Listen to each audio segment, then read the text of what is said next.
जय श्री कृष्ण। पिछले एपिसोड में हमने देखा कि कैसे बलराम जी ने अपनी अपार शक्ति से धेनुकासुर और उसके साथी असुरों का वध किया। ताल वन, जो कभी मौत का वन था, अब वहाँ ग्वाल बाल निर्भय होकर फल खा रहे थे। लेकिन दोस्तों, बुराई का अंत इतनी जल्दी नहीं होता। एक मुसीबत जाती है तो दूसरी तैयार रहती है। इस बार खतरा जमीन पर नहीं बल्कि गहरे पानी में छिपा है। वृंदावन की जीवन रेखा यमुना नदी, जिसका पानी कभी अमृत जैसा मीठा और निर्मल था, अब वो जहर बन चुका था। कुछ दिनों से ग्वालों ने देखा कि यमुना का रंग नीले से बदलकर गहरा हरा और काला पड़ने लगा है। नदी के ऊपर से जहरीली भाप यानी फ्यूम्स उठ रही थी, जिससे सांस लेना भी मुश्किल हो रहा था। इस जहर का असर इतना भयानक था कि जो भी पक्षी नदी के ऊपर से उड़ता, वो जहरीली हवा से जलकर पानी में गिर जाता। जो गायें गलती से पानी पी लेती, वो वहीं अपने प्राण त्याग देती। वृंदावन में हाहाकार मच गया था। कोई समझ नहीं पा रहा था कि यमुना मैया को किसकी नजर लग गई है। नदी के किनारे एक विशाल कदम्ब का पेड़ था। उस जहर की तपिश इतनी थी कि वो विशाल पेड़ भी झुलसकर सूख गया था। सिर्फ उसकी सबसे ऊंची डाली पर कुछ हरे पत्ते बचे थे। यही वो जगह थी जहां आज एक नया इतिहास लिखा जाने वाला था। एक दिन कृष्ण अपने मित्र श्रीदमा और सुदामा के साथ गेंद तड़ी खेल रहे थे। आज कृष्ण कुछ अलग ही मूड में थे। वो बार बार गेंद को नदी की तरफ मार रहे थे।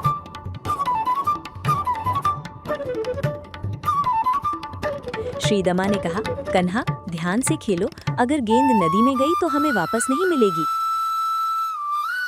लेकिन कृष्ण तो यही चाहते थे। खेलते खेलते अचानक कृष्ण ने गेंद को इतनी जोर से मारा कि वो हवा में उड़ती हुई सीधी यमुना के उस जहरीले कालिया दाह यानी व्हर्लपूल में जा गिरी।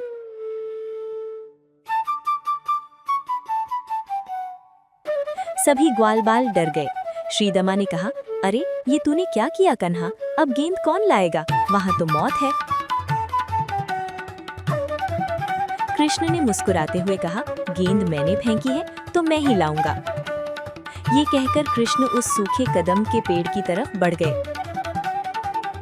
इससे पहले कि कोई उन्हें रोक पाता, नन्हे कन्हा फुर्ती से उस कदम के पेड़ पर चढ़ गए। वो सबसे ऊंची डाली पर पहुंच गए।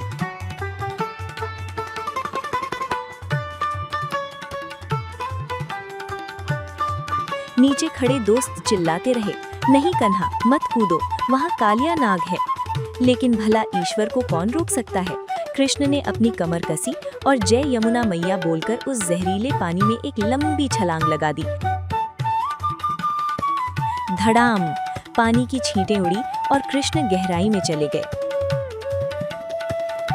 पानी के अंदर घोर अंधेरा और सन्नाटा था। जहर की वजह से पानी गर्म था, लेकिन कृष्ण बिना डरे सीधे उस जगह जा रहे थे जहां नागों का राजा सोया हुआ था।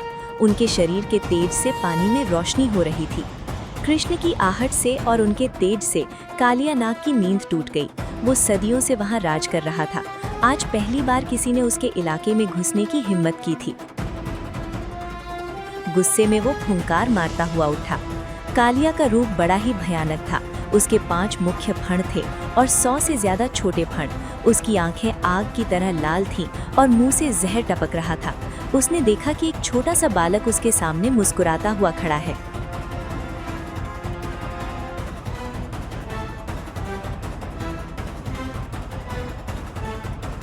इधर किनारे पर ग्वालों ने भागकर नंद बाबा और यशोदा को खबर दी, मैया, कन्हा ने नदी में छलांग लगा दी। ये सुनते ही यशोदा मैया के होश उड़ गए। वो रोते बिलखते नदी की तरफ भागी। पूरा गोकुल वहां जमा हो गया। पानी के अंदर कालिया ने कृष्ण पर हमला कर दिया। उसने अपने विशाल और शक्तिशाली शरीर से कृष्ण को बुरी तरह जकड़ लिया, यानी नागपाश। वो चाहता था कि इस बालक की हड्डियां चूर चूर कर दे।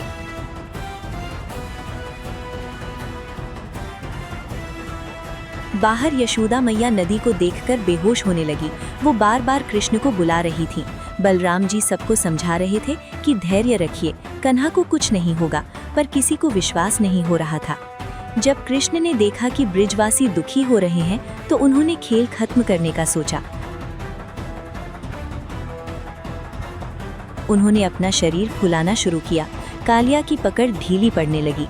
वो जितना जोर लगाता कृष्ण उतने बड़े हो जाते। कालिया का दम घुटने लगा। एक झटके के साथ कृष्ण ने खुद को आजाद कर लिया। कालिया गुस्से में पागल हो गया। वो कृष्ण को डसने के लिए आगे बढ़ा, लेकिन कृष्ण फुर्ती से उसके फण के ऊपर चढ़ गए।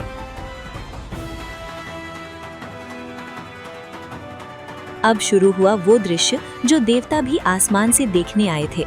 नन्हे कन्हा ने उस मृत्यु रूपी नाग के सिर को अपना रंगमंच यानी स्टेज बना लिया।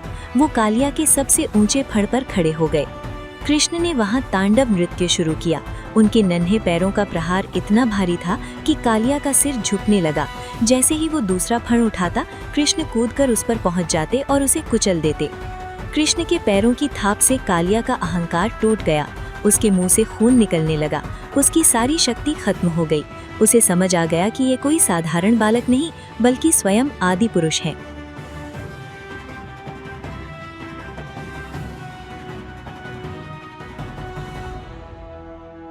तभी कालिया की पत्नियां नाग पत्नियां पानी से बाहर आईं। उन्होंने कृष्ण के चरणों में प्रणाम किया और प्रार्थना की, हे प्रभु, हमारे स्वामी का अपराध क्षमा करें, इन्हें जीवन दान दे दीजिए, ये अब आपकी शरण में है। भक्तों की पुकार सुनकर कृष्ण का गुस्सा शांत हो गया। उन्होंने कालिया को छोड़ दिया, लेकिन एक शर्त पर। उन्होंने कहा, कालिया, तुम तुरंत यमुना छोड़कर रामणिका द्वीप चले जाओ। मेरे चरण चिन्ह तुम्हारे सिर पर हैं, इसलिए अब गरुड़ तुम्हें कुछ नहीं कहेगा। कालिया ने प्रभु को प्रणाम किया और अपने परिवार सहित वहां से हमेशा के लिए चला गया। जाते ही यमुना का पानी साफ होने लगा। कुछ ही देर में पानी के बीच से बंसी की धुन सुनाई दी।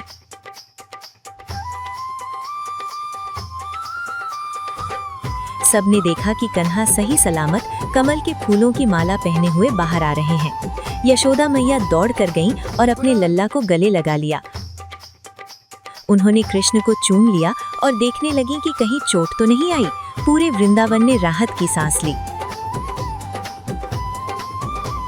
उस रात वृंदावन में दिवाली जैसा उत्सव मनाया गया। लेकिन अभी लीला खत्म नहीं हुई। अगली सुबह कृष्ण ने देखा कि गांव में किसी बड़े पूजन की तैयारी हो रही है।